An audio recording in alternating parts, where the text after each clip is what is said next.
말씀의 제목처럼 게으름이라는 이 말이 있어요. 게으름. 제가 위키백과 이렇게 사전을 통해서 보니까 게으름을 정의를 보니까 이렇게 되어 있더라고요. 게으름은 혹은 나태 이렇게 표현되어 있는데, 게으름은 스스로 행하거나 발휘할 수 있는 능력이 있음에도 불구하고 행하거나 발휘하기 싫어하는 그런 상태를 게으름이라고 한답니다.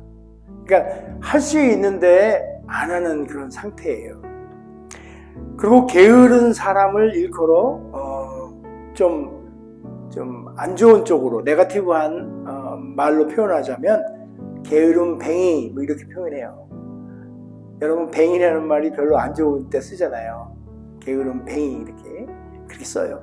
그리고 영어로는 레이지하다 이렇게 표현을 하는데, 영어 속어로 제가 미국 처음 왔을 때 들었던 얘기인데, 그 게으른 사람을 카우치 포테이토라고 얘기를 하더라고요. 그래서 아니 카우치 포테이토가 뭐야 했더니 생각을 해보니까 아마도 그 카우치에 이렇게 고구마가 아니죠, 감자죠. 포테이토는 감자가 이렇게 홀딱 벗고 그냥 거기에 뒹굴뒹굴 부어있는 이 모습을 보고서 아마도 카우치 포테이토다 이렇게 얘기하는 것 같아요. 마치 그냥 감자같이 보여져요. 이렇게.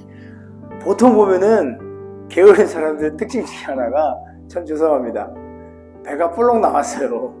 그게 꼭 감자처럼 뿔렁 나와서 아마 카우치 포테이토다 이러지 않았나 싶기도 하고 저 혼자 생각했어요. 아무튼 게으른 사람들에게 나타나는 이 특징들이 여러 가지 있는데, 그 중에서 두드러지게 나타나는 공통점이 하나 있어요. 그게 뭐냐면 자기가 할 일들을 남에게 이렇게 잘 떠넘겨요. 게으른 사람들의 특징 중에 하나인 것 같아요.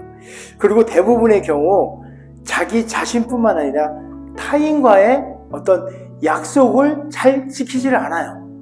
게으른 사람들은 좀 그런 것 같지 않아요? 좀 돌이켜보면 그렇게 자기 외에 다른 사람에게 그 일들을 이렇게 떠넘기고 또 약속을 안 지키는 경우가 아주 많기 때문에, 그런 분들은, 그래서 그런지 그런 분들은 오히려 다른 사람에게 굉장한 어떤 스트레스로 작용해요. 불편함으로 오죠. 왜냐하면 그분과는 뭔가 하기 어려운 거예요. 약속을 해도 이게 지키기가 어려우니까 이게 어려웠고, 그 다음에 무슨 일을 같이 하려고 해도 자꾸 떠넘기기만 하고, 그러니까 힘들어. 그런 게으른 분들의 이렇게 약간 좀 특징 같은 것 중에 한 부분인 것 같아요. 그래서 심지어는 그런 관계가 계속되면은 관계마저도 위태롭게 돼요. 그래서 저는 뭐 여러분들도 아시다시피 제가 굉장히 약속에 대해서 많이 얘기를 하잖아요. 시간 약속 지키는 거 이런 부분들 많이 얘기를 하잖아요. 단순히 시간 약속이긴 하지만 그 뒤에 숨겨져 있는 것들을 보면 그 안에는 삶 가운데 게으름이 있는 거예요. 또 그 안에는, 그 삶 가운데는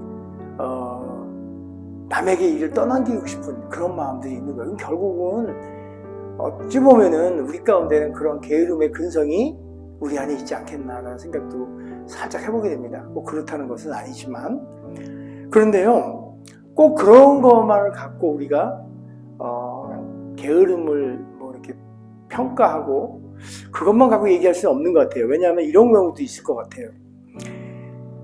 왜냐하면 우리 사람들은요, 이렇게 좀 쉬고자 하는, 바꿔 말하면 휴식을 하고자 하는 그런 본성도 있어요. 사실 쉬고 싶죠.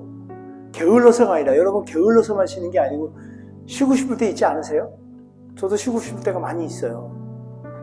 때로는 아무것도 하지 않고 그저 그냥 게으름을 피우고 이렇게 그러고 싶은 때가 있어요.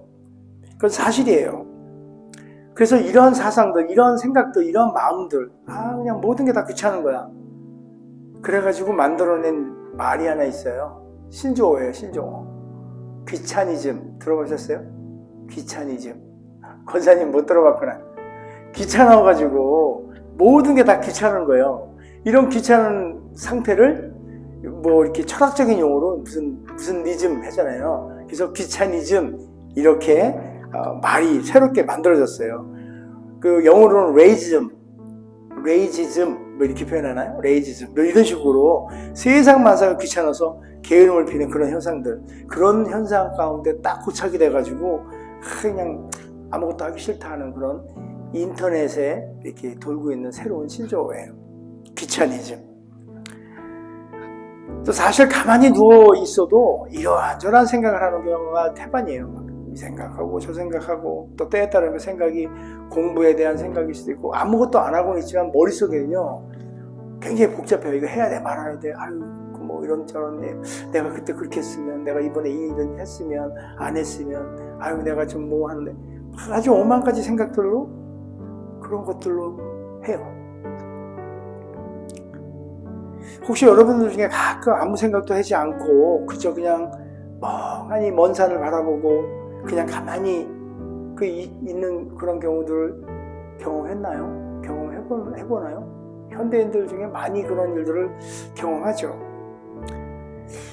만약에 그렇다면 여러분들은 심신의 어떤 상태가 굉장히 매우 연약해진 상태라고 보시면 돼요. 사실 힘든 상황이에요.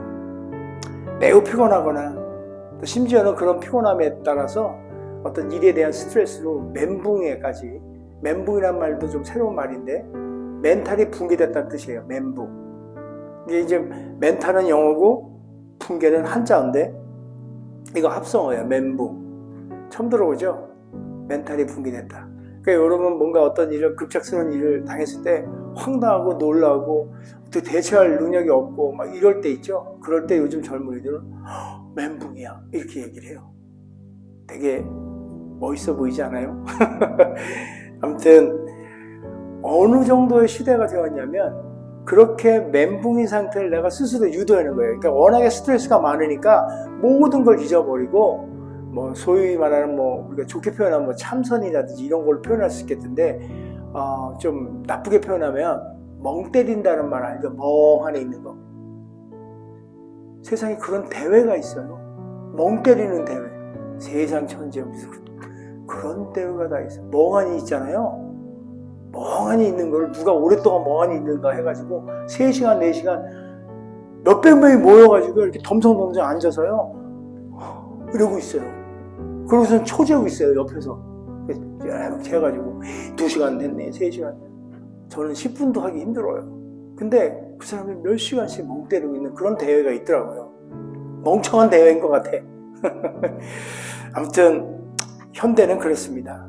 이렇게 지루한 세상에서 이렇게 세상을 살아가면서 매일매일 바쁘게 살아가면서도 자기만이 갖고 있는 어떤 공간 속에서도 갇혀서 막 스트레스로 오고, 그러다 보니까 뭔가 좀 탈피하고 싶은 거예요.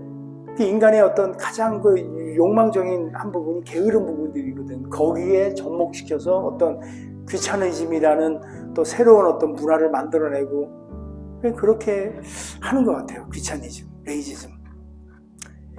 그러니까 저는 이 현대사회에서 꼭 그것이 나쁘다고만 또 얘기하기가 어려울 것 같아요. 왜냐하면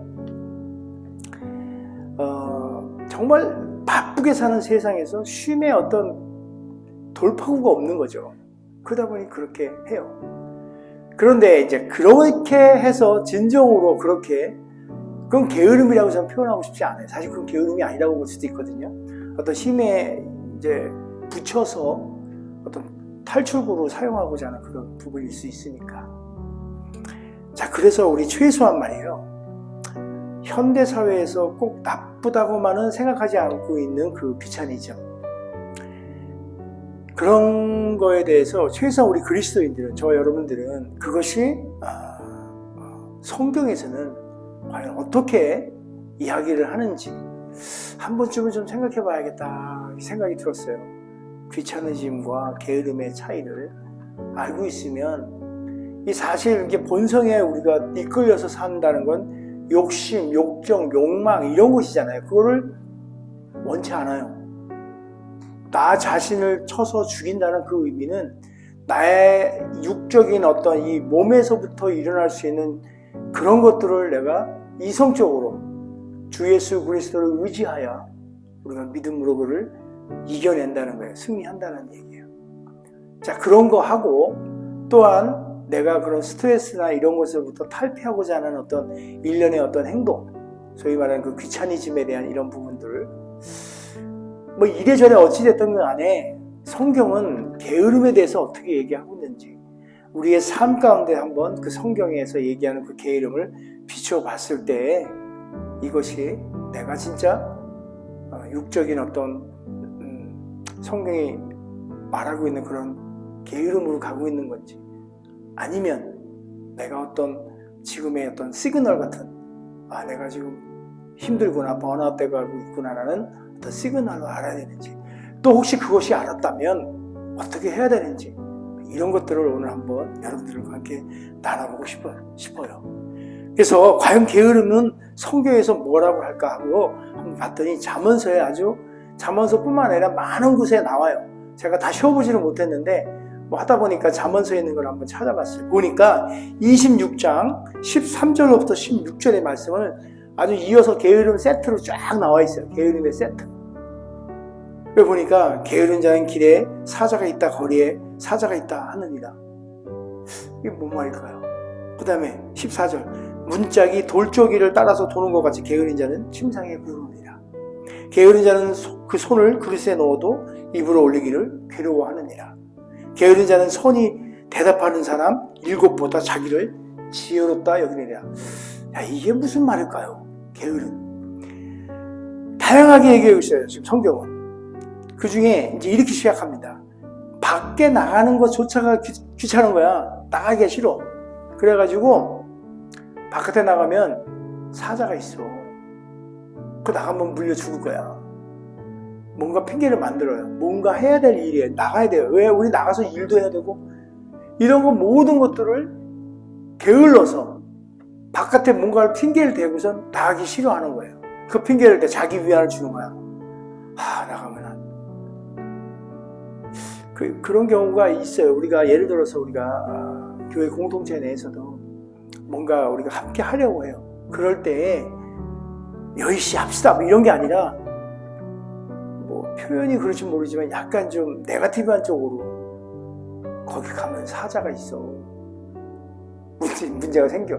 뭐 이런 식으로 할 때도 있어요. 나쁜 건 아니에요. 뭔가 팩트를 또 지적하는 일일 수 있으니까 좋은 거예요. 그러나 혹여나 우리 마음 안에 지금과 잠언에서 얘기하는 것처럼 길에 사자가 있다. 내가 하기 싫어서 그걸 하기 싫어하기 때문에 할 수 있음에도 불구하고 아까 얘기했던 게으름의 정의가 그렇잖아요. 할 능력이 있는데도 불구하고 그걸 하지 않는 거.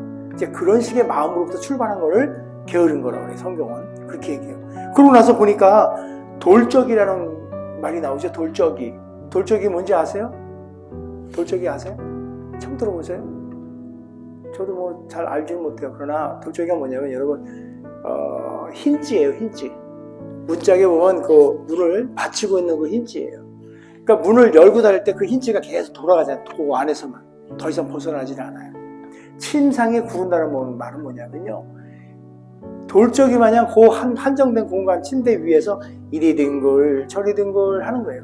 제가 고백하지만 제가 고등학교 다닐 시절에 너무 그냥 게으른 거예요. 학교 가기도 싫고. 요즘 중학생들은 중학교 2학년 애들 걔네들 공포의 대상이래요. 한국에서는 중2 그러면 아주 무섭대요. 걔네들 선생님이 얘기하고 부모님이 얘기하고 교회에서도 얘기를 하면은 애들이 벌써 이렇게 폼을 주머니에 하나 탁 손 놓고요. 고개를 이렇게 한대요.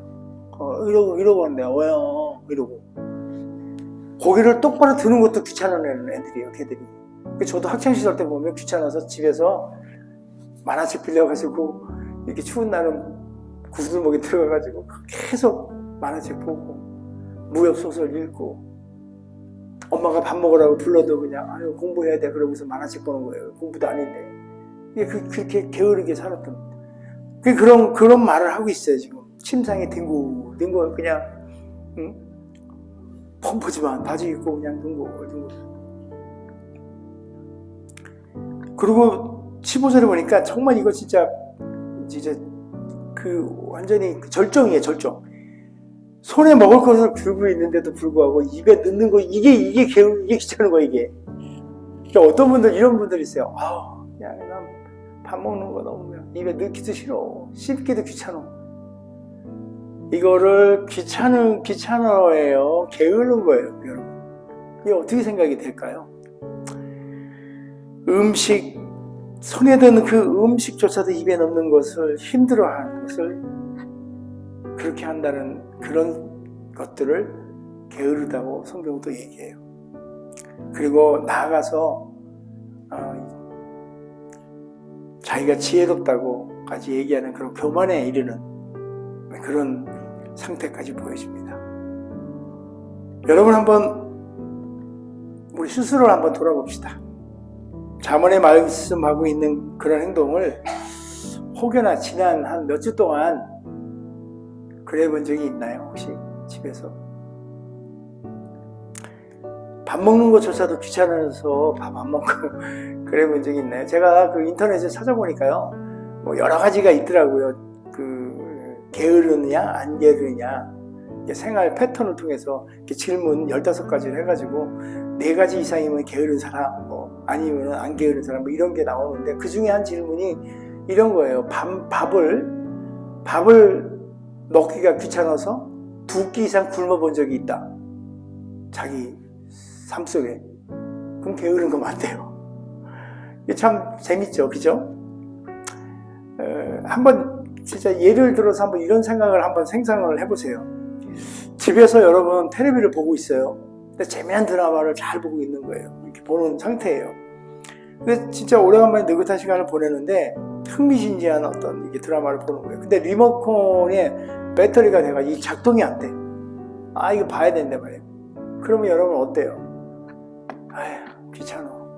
드라마 안 보나요?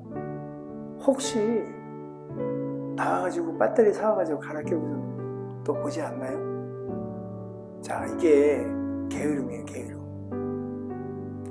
정말 힘들고 피곤하고 어려우면 배터리 사러 가지 않아요. 죽겠는데 뭐 그 드라마가 그게 뭐라고. 근데 살만하면요 그거 보려고 가는 거예요. 본인이 필요하니까 배터리를 사러 가는, 그렇게 사러 나가는 그것이 어떤 게으름에 대한 어떤 진정한 게으름의 태도예요. 게으름은 내 필요에 의해서 침상에 뒹굴고 또 밖에 나오고 이런 것들이에요. 게으르다는 것은 정말 어떤 것일까요? 그저 그냥 귀찮아하는 것이 게으름일까요? 단지 하고 싶지 않아서 쉬는 것이, 그것이 게으름이라고 얘기할 수 있을까요? 현대사회에서 정말 바쁘고 정신없이 사회는 진짜 하루가 다르게 발전해 나갑니다. 내가 잠시 잠깐 한눈 파는 사이에 세상은 이미 저만치 가 있어요. 앞서가 있는 거죠. 그런 것도 우리 간혹 경험해요. 멘붕, 뭐 비차니즘, 뭐 그다음 또 뭐 있어요. 여러 가지 뭐. 어느 날 지하철에서 제가 이제 한국 갔을 때 잠깐의 대화예요. 젊은이들이 여기 앞에서, 제 앞에서 외국 온 것 같았어요. 한국말 하고 있는데 내가 못 알아듣는 거야. 그 아이들의 대화가. 식당을 갔어요. 근데 뭔가 얘기를 해요. 주문을 하기 위해서 거기서 일하시는 분이 뭔가 얘기를 해줘요. 근데 단박에 못 알아듣겠어요. 솔직하게. 제가 미련할 수도 있고요. 어떤 면에서 보면 좀 적응되지 않은 어떤 환경이 그렇게 올 수도 있었다는 생각이 들어요. 근데 저도 그럴진데 저보다 더 나이 드신 분들은 더 못 알아듣더라고요. 함께 간 그 목사님과 사모님은 제가 통역을 했어요. 어떨 때는 같이 뭐 일하면서 그런 게 뭐 지금 뭐 이렇게 나쁜 건 아니지만 세대가 그렇게 빨리빨리 변한다는 거를 제가 지금 말씀드리고 싶은 거예요. 날마다 진짜 나오는 새로운 신종어들, 빠르게 변하는 문화, 사고 어력, 뭐 패턴 여러 가지 너무너무 빨리 변해요. 그렇게 빠르게 변하는 삶 속에서 가끔은 있죠. 쉬고 싶어하고 아무것도 안 하고 싶은 마음이 들 때 그것을 보고 우리는 게을러 이렇게 얘기할 수 있을까요? 아닐 것 같아요. 그렇게 얘기하면 뭐 진짜 2번 죽인다 뭐 이런 것 같아요. 게으름이 아니고 단지 그 상태가 우리는 게으름이다고 지적질할 일이 아니라 쉼이 필요하군요 라고 이해할 수 있는 그런 어떤 폭넓은 마음이 좀 필요하지 않을까 이런 생각을 해봅니다. 어쩌면은 우리 이 시대가 그래요. 쉼조차도 우리 스스로에게 허용하지 않아요. 이 시대가 쉼을 허용하지 않아요. 우리 스스로에게. 그래서 정말 막 이걸 워커홀릭이라고 얘기할 수 있죠. 어떤 부분에서. 일에 취해서 일을 안 하면 내가 죽을 것 같은 거야. 막 밀려오는 그 일들. 내가 막 거기에 그러니까 쉬지도 못해요. 스스로에게 어떤 쉼을 줄 수 있는 여유를 안 주고 계속 달려만 가는 거예요. 안 그러면 뒤처질 것 같은 어떤 불안감? 또 내지는 내가 가족을 위해 희생해야 되는 희생감? 여러 가지 일들, 작은 것들조차도 나에게 이렇게 허용해지질 않는 거예요. 한국에 어떤 유명한 이렇게 상담가고 이렇게 설교가가 있는데 그분이 이런 얘기를 하더라고요. 이렇게 어떤 프로그램을 보고 있는데 이렇게 해보래요. 이렇게 자기를 이렇게 손으로 이렇게. 저는 뚱뚱해서 그런지 잘 안 되는데 여러분도 한번 해보세요. 내 손으로 이렇게 자기를 도닥거리는 거예요. 이 쉼이 어찌하면 우리한테 필요해요. 그게 지금 제가 게으름이다 이런 얘기를 하자는 건 아니고요. 귀차니즘, 허용할 수 있는 부분은 있을 수 있다는 거예요. 우리 스스로에게. 너무 달려왔을지도 몰라요. 이제 앞으로 이제 한두 달 후면은 또 올해가 가고 내년이 밝아옵니다. 뒤를 돌아보면 너무 막 앞만 보고 달려왔을 수도 있어요. 제가 요 근래에 조금 드는 생각이긴 하죠. 그래서 쉼조차도 없는 우리에게 더러는 우리에게 그런 여유를 줄 수 있는 필요해요. 그것조차도 못한다면 정말 솔직히 얘기하면 불쌍한 것 같아요. 불쌍할 것 같아요. 불쌍한 거죠. 네, 그래서 진정한 게으름의 정의가 필요해요. 정말 하루도 빠짐없이 휙휙휙 지나가는 이 시대에서 정말 잠언에서 말하는 게으름과 또 시대적인 흐름에 따라 너무 쫓아가고 있는 우리에게 필요한 어떤 쉼을 조금 구분을 해볼 필요가 있을 것 같아요. 저희 아버님이 대처 스님이었잖아요. 이제 그래서 제가 어렸을 때부터 이렇게 불가 쪽에 그쪽에 영향도 많이 받았고 얘기도 많이 듣고 또 한때는 공부도 많이 했고 그쪽에 역학이라든지 이런 거 주리학, 성리학 이런 거 좀 어깨너머로도 보고 했는데 불가에서 자기네들이 제일 중요한 게 수행이에요. 수행을 통해 가는 거예요. 계속 그 삶의 수행에 있어서 방해가 되는 것들을 5가지를 얘기해요. 그들은 5가지의 방해 요소를 제거하고 살아야 되는 거거든요. 수행하려면 그 5가지가 뭐냐면 욕망이에요. 욕망, 뭔가를 막 하고 싶다. 두 번째로는 반대로 하기 싫다는 거예요. 그리고 세 번째는 해태라고 그래가지고 해태, 게으름이요. 또 다른 말은 나태. 이걸 굉장히 이렇게 중요시해요. 만사가 귀찮아하는 거. 그 다음에 네 번째는 마음 자체가 막 들떠 있는 거예요. 들뜸. 그리고 마지막 5째는 회의적인 의심이에요. 아주 네거티브한 의심. 이 5가지를 굉장히 경계해요. 수행할 때. 그런 게 들어오거든요. 귀찮아. 수행하면서 막 먹고자 하는 욕심. 막 이런 거 욕심. 이거 하고 싶다. 하기 싫다. 수행하기 싫다. 게을러 나태해지고 막 해태하는 것들. 이런 거. 과연 그럴까? 의심에 의심을 꼬리를 무는 막 이런 것들.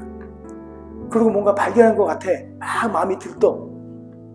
이런 모든 수행은 그런 거예요. 그 중에 오늘 우리가 얘기하고 있는 게 지금 게으름이라는 한 부분인데요. 그 중에 그 게으름은 불가에서 이렇게 표현을 해요.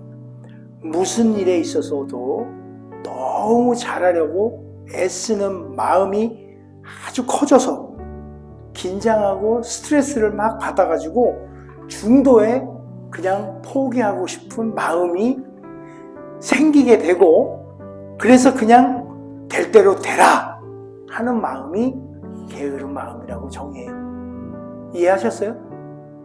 뭔가 너무 잘하려고 막 애쓰는 마음 때문에 막 긴장하고 스트레스 확 오고, 그다음에 에이씨 포기하려고 그렇게 하면서 에이 맘대로 해 하고 그냥 확 터져버리는, 이게 게으른 거예요.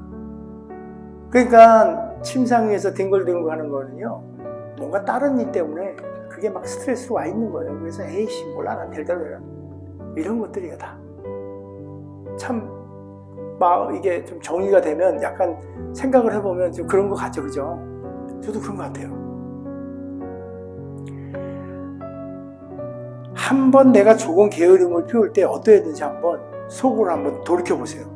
뭔가 게으름을 피웠을 때, 내가 게으름을 피웠다는 그 어떤 생각을 한번 해보세요. 그 전에 어떤 일이 있었는지. 그러면요, 분명히 보면요, 뒤를 돌아보면 뭔가가 열심히 뭔가 하려다가 스트레스 온 것들이 있는 거예요. 소위 말하는 그게 번아웃이에요. 그러니까 뭔가 열심히 하려고 달려고 하고 있다가 소위 말하는 그 번아웃인 상태가 돼서 그냥 만사가 귀찮아지고, 그럴 때 에이 하는 귀차니즘이 발동하면서 그런 상태들 우리가 봤을 거예요. 자, 그런 마음을 들었었을 때, 이제 과거를 돌이켜서 여러분들이 그런 상태를 지냈었을 때 여러분들은 그거를 어떻게 대처하고 어떻게 그거를 지나쳐 왔나요? 만약에 그 상태에서 눌러 앉아서 계속 그렇게 갔다면 지금 여기 있질 않았겠죠. 그럴 때마다 우리가 헤쳐나가려고 할 때마다 더 이렇게 늪에 빠진 것처럼 점점 더 밑으로 가라앉는 기분을 들었을 거예요. 근데 이런 이제 게으름이나 이런 귀차니즘, 조금 전에 줄까지 쭉 설명했던 이런 모든 것들, 이런 것에서 좀 벗어나려면 어떻게 해야 될까? 간단합니다. 지금까지 제가 이렇게 얘기한 거는 지금 그 얘기를 하고 싶었어요. 이렇게 서론이 좀 길었어요. 오늘은 굉장히 길었는데, 그런 게으름이나 귀차니즘에서 벗어나려면 이렇게 하는 거예요.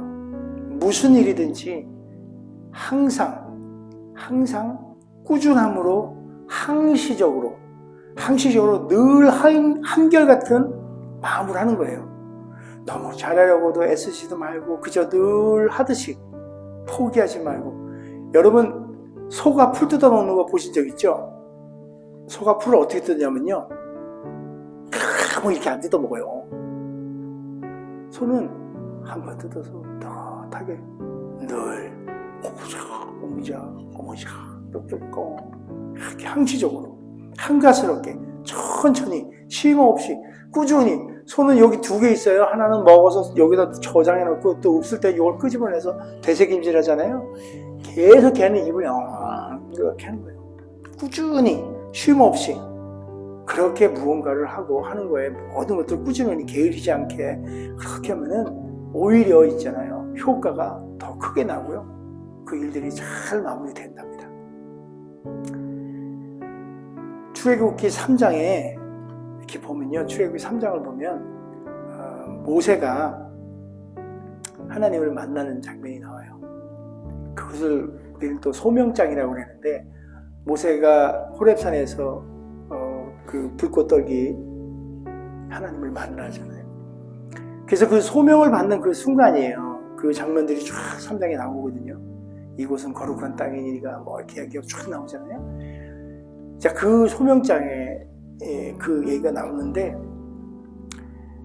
모세가 40년 동안 왕궁에서 왕자 훈련을 받아요. 급하지도 않아요. 40년 부지런히. 그리고 광야에 와서 양치기로도 또 한 40년을 더 꾸준히 살아요. 뭔가 위대한 사람이 되기 위한 특별하게 뭐 서둘러서 뭐 하고 뭐 그런 게 없었어요. 그러니까 하나님은 그런 모세를 부르는 거예요. 조용히 자기의 주어진 삶 속에서 꾸준함으로 소가 풀 뜯듯이 이렇게 지내온 사람들을 하나님이 부르신 것 같아요. 한 걸음 한 걸음 나아가는 사람, 주어진 삶을 충실하게 꾸준히 행하는 그런 사람을 하나님께서는 그런 사람을 크게 불러서 소명으로 부르시는 거예요. 우리가 무언가를 큰 계획을 세워가지고 뭐 합시다, 가일차게 뭐 한다, 이런 것보다는 그냥 한번 제가 제안해 봅니다. 매일같이 드리는 1분의 기도, 꾸준한 소가 붙듯이 꾸준히 드리는 그 기도들이, 그 기도, 한결같은 그 기도가 우리의 신앙생활을 좀 더 멋지고 하나님 앞에 정말 아름다운 주님이 칭찬하시는 그런 신앙생활을 하지 않을까 생각해 봅니다. 한 가지 명심해야 될 것은, 그렇게 한 가지, 그러니까 한 걸음 한 걸음 나아가는 그 기도 생활이라든지 신앙생활이라든지 어떠한 일들이라도 이 모든 것들은 본인의 정말 한결같은 의지가 꼭 필요로 해요. 그걸 명심해야 될 것 같아요. 의지가 있게. 그리고 또 한 가지 잊지 말아야 될 것은, 내가 그렇게 한다고 해서 그것을 하나의 기준을 삼아 다른 사람에게 이렇게 잣대대듯이 되면 안 돼요. 나의 어떤 부지런함을 가지고 다른 이에게 강요를 한다든지 비교하고 비유하고 이런 것 또한 하나님께서 좋아하지 아니하고 옳지 않다고 생각을 해봅니다. 그러나 분명한 것은 본인의 의지적으로 스스로의 결단과 그런 의지를 가지고 해야 되는 거예요. 오늘 본문이에요. 본문의 역대하 29장의 말씀이에요. 히스기야 왕은, 이 본문에 나온 이 히스기야 왕은 다윗 왕하고 비교해야 될 만큼 다윗 왕처럼 하나님 앞에 정직하다고 얘기를 해요. 정직한 왕이었어요. 히스기야는 그 아버지가 아하스인데 아주 악한 왕이었어요. 그 영적으로 굉장히 타락한 그런 상태에서 그 히스기야 왕은 아버지가 그런데도 불구하고 이제 왕이 되어서, 근데도 불구하고 하나님 앞에서 자신의 그 소명이 무엇인지, 무엇을 먼저 해야 되는지를 알았던 왕이에요. 다윗처럼 그도 하나님 앞에 이렇게 하나님께 무엇이 자신에 있어서 가장 우선순위인지를 알고 있었고 그것을 행했던 사람이에요. 이스라엘 백성들이 하나님을 버리고, 그리고 얼굴을 하나님 앞으로 돌리고 성소를 그냥 등에 지고 분향도 하지 않고 번제도 하지 않았다고 29장에 이렇게 나와요, 얘기가. 이제 그렇다는 얘기는 여러분 어떤 뜻인가요? 그랬더니 하나님은 맹렬한 노를 바라세요. 여러분, 번제를 드리지 않았다는 말이 뭐예요? 예배를 드리지 않았다는 얘기잖아요. 그죠? 하나님과 등을 돌렸다는 거는 그 예배 같은 거 뭐 전혀 오지 않았다는 거예요. 이스라엘 백성들은 하나님으로부터 등을 돌리고 예배를 드리지 않아서 하나님하고의 그 관계가 깨어진 거예요. 그래서 하나님의 노여움을 사서 열방으로부터 공격도 받고 막 여러 가지 어려운 일들이 있는 거예요. 그게 보니까 오늘 본문 중에 11절 말씀 보니까, 내 아들들아 이제는 게으르지 말라. 여호와께서 이미 너희를 선택하사 그 앞에 서서 수종들어 섬기며 분향하게 하셨느니라. 그러니까 분향하게 하셨느니라, 예배하게끔 하셨느니라 했는데도 불구하고 안 한 거예요. 그러고선 얘기하는 거야. 게으르지 마라. 더 이상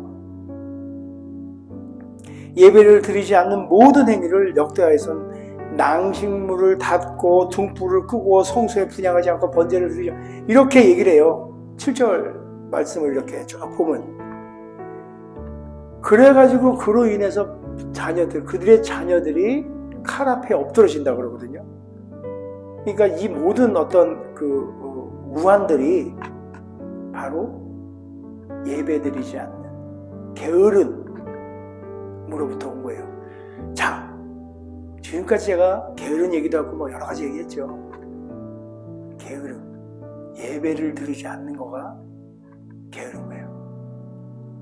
다른 거 다 좋아요. 우리는 귀차니즘이니 뭐 이거 삶을 통해서 우리가 이해할 수 있는 거고, 우리가 이 빠른 시대에 살면서 쉼을 얻을 수 있는 조차도 없고 내 스스로에게도 쉼을 줄 수 있는 여유도 없이 달려가야만 하는 이 진짜 급박한 현대 사회를 살면서 귀차니즘, 잠깐의 쉼, 게으름, 모든 거 다 좋다 이거예요. 그러나 성경에 말하는 게으름은 예배를 드리지 않는 거예요. 오늘 제가 여러분과 함께 나누고 싶은 이 포인트는 예배의 게으름이에요. 예배의 게으름은 하나님과의 관계를 깨는 거고요. 하나님과 등을 돌리는 일이 되는 겁니다. 그래서 결론은 예배에 충실하게, 꾸준하게 소가 여물을 씹듯 꾸준히 어디서든지 간에 꾸준하게 우리는 하나님께 예배드리는 마음과 예배드리는 삶을 삶의 현장에서도 그런 예배를 잊어버리지 아니하고 게으르지 아니하고 예배를 드려야 된다고 생각해 봅니다. 예배 회복을 위해서 히스기야 왕은 예배 회복을 위해서 성전을 다 청소하고 깨끗하게 합니다. 이것저것. 그러니까 자신들의 그 게으름을 먼저 알고 우리 마음에 우리 성전, 몸대 우리 성전을 깨끗이 하시고 날마다 주님 앞에 예배를 잘 드려내서 히스기야 왕처럼 그렇게 우리도 우리의 예배를 회복해내야지 될 줄 믿습니다. 자신을 돌아보고 청소하고 깨끗하게 하고 하나님에게 예배자로 나서는, 그래서 정말 다시금 예배의 그 회복이 있는 우리 삶이 되고, 그래서 모든 어떤 일상의 모든 괴로움으로부터 또 게으름으로부터 귀찮은 유심으로부터 내가 가져야 되는 그 쉼으로부터 그 모든 것들을 이겨내는 그런 예배 회복 우리 가운데 있기를 간절히 소원해 봅니다. 이제 결론을 내보면요, 하나님과의 관계를 깨는 것이 예배의 게으름이다, 이렇게 표현할 수 있고요. 그리고 그 게으름은 예배를 회복함으로 이겨낼 수 있고, 나아가 하나님과의 관계를 회복할 수 있는 길이라고 말할 수 있습니다.